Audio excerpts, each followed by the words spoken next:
How many HTs do you know does 1.25 meters and the AM air band? And on top of that, throw in 2 meters and 440.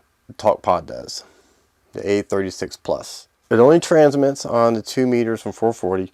Actually, I take that back. It transmits in the VHF and UHF bands that those two reside in. So yeah, you can go 136, 174, and I think 400 to 520. Here's the box that comes in. It says it's dual band, which it is.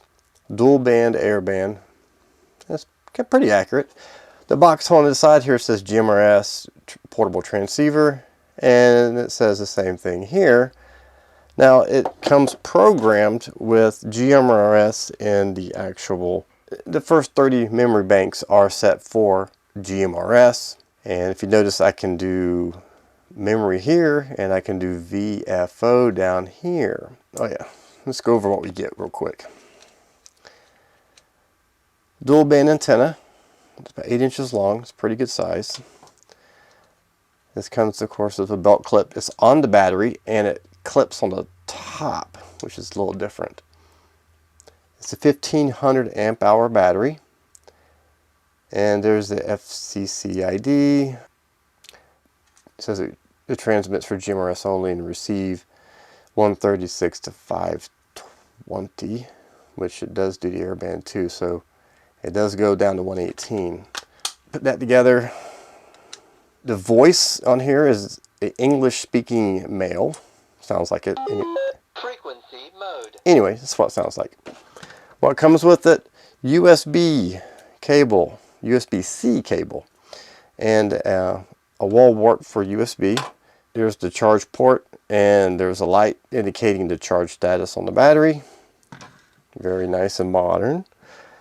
It comes with a drop-in charger and a 110 plug. It comes with a lanyard. Check this out. It comes with a programming cable. A magnifying glass to help read the manual, I guess. That's different. I haven't seen that before. The manual. It does go over all the basics. And it has the menu description. And it has 53 menu items. I think there's 54 on this, and they're not in order. So the menu on the radio does not match up with this. So it is convoluted in finding the actual setting of what you want to do. Now, here is something that they have on here in the menu. If you go menu, and if you go down to the back end of it, it does tell you the firmware version, that's pretty cool. And reset instructions. If you push this button, it highlights whatever is highlighted is red and flashing. You can confirm that. Confirm. And it gives you a QR code that you can scan, and you go online, and it has the firmware features and it has a manual. Now the manual online does line up with the menu items on the radio. So before I do that, there's a couple of things I'll talk about real quick. I like the screen. I like you can use VFO and memory. One feature here I noticed is a transmit A and B. And it says that dual standby mode, you press push to talk for transmitting, A band for crossband transmit receive, or for B band crossband transmit and receive. When I first read this, I was thinking, oh baby, this thing does crossband repeat. But that's not the case. What that is, you can hard set your transmit to either the A or the B side of this radio. Menu. Go into the menu, and I think it was like, it's around 10? 10, okay. If you go in here, I have it set to A. But if you hit the menu button, now these buttons are backwards when you surf in the menu. Like that took me up and this takes me down. But you got off, A, and B. Okay, and it's set for A. Which means, normally like you see main for B, main for A. You push a button, you can cycle back and forth. What will normally happen is you hit push to talk, you're going to transmit on whichever one is active, set for main. But in this case, I've set it for A.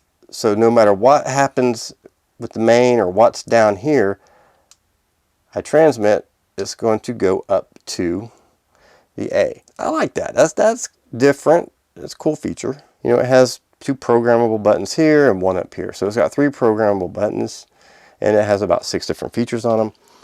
Not bad. Not bad at all. The colors, you got black, green, and obviously they call this crystals a clear one. Make the battery stands out on it, but you know, I figured let's try something different.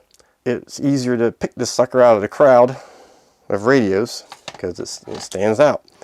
Also, one thing I forgot to mention, Talkpod did send this radio to me to evaluate. I did not pay for it. First time that's ever happened, but hey, first time for everything, right?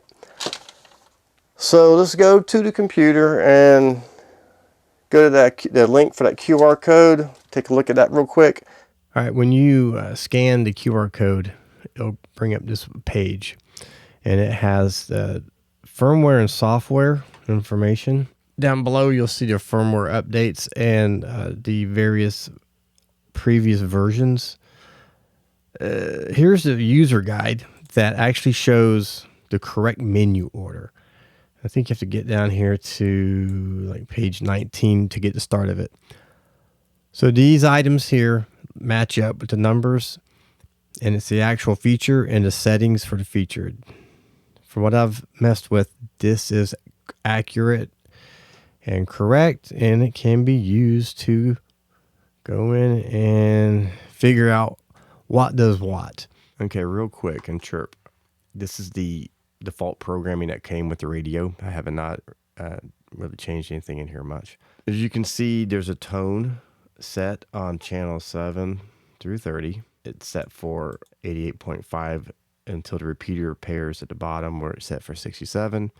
The repeater offsets are set correctly. The mode is wideband.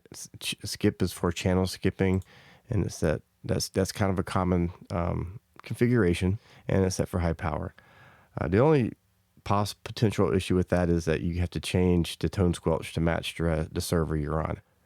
Now, 1 through 7, normally wideband. These are narrowband. NFM's narrowband, FM's wideband. Typical configurations, wideband here. Power levels, do what you want. 5 watts is supposed to be the limit on this, so you could do high power with a handheld.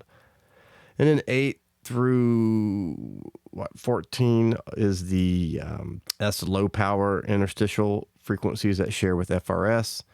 And that would normally be narrowband and low power. You know, the tones have to match who you're talking to. So by default, in my opinion, the tones should not be on the radio when you get it. It should be tone free. And then you can add them as you desire. And then 15 to 22 is typically wideband and power. And on these, the power limit's 50 watts, so you can do what you like. You can do low power, medium power, whatever your heart desires. So I'm just showing you what the radio comes set as. The settings tab, one thing I wanted to go over I didn't do on the radio is the programmable keys. These are the settings that you can choose from to program the short press for PF2, which is the key right under push to talk. You have a lot of features there.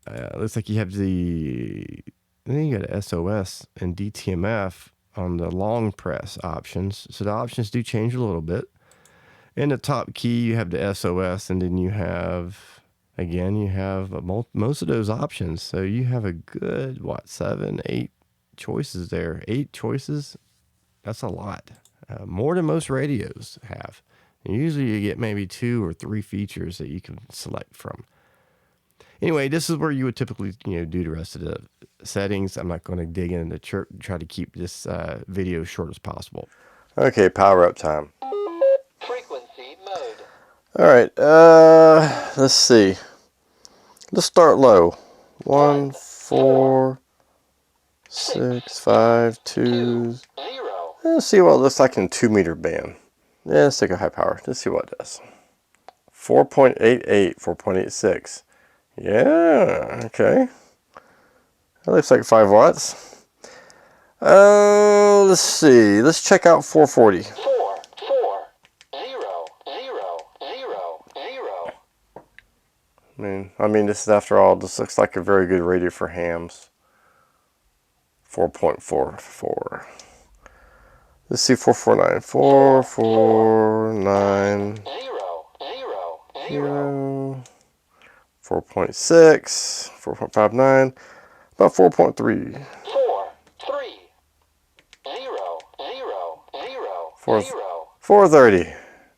4.28. Yeah, does better in the middle of the band. 1.8 in low power. Let's see, what did I say power was? Was that, Menu. let's go to high power. Oops, hang on, enter. Power.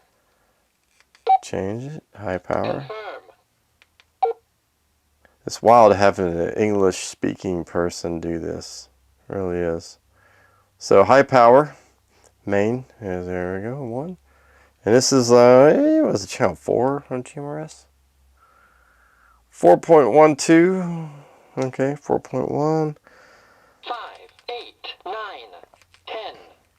Let's see what it's doing on the interstitial low power settings. 1.9 again, 1.95. 17. There you go. The high power channels. So enter, oops, enter, Confirm. back out. Okay, we're high power on 17. 462,600. 4.1, almost. And let's go up to the repeaters. 18, Input 20, 20, 20, 6, 20, 7.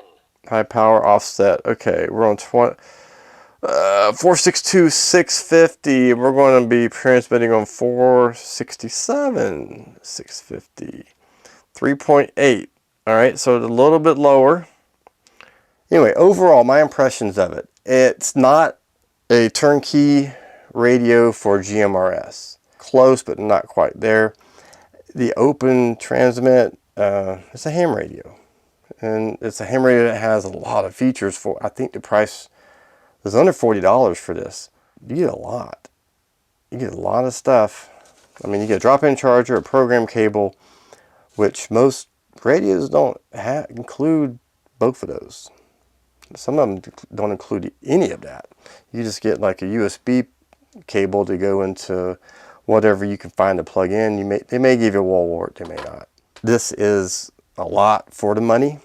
For somebody who wants to tinker and play and run around in software, I think this is an excellent option. This is something that has a lot of potential. It really does.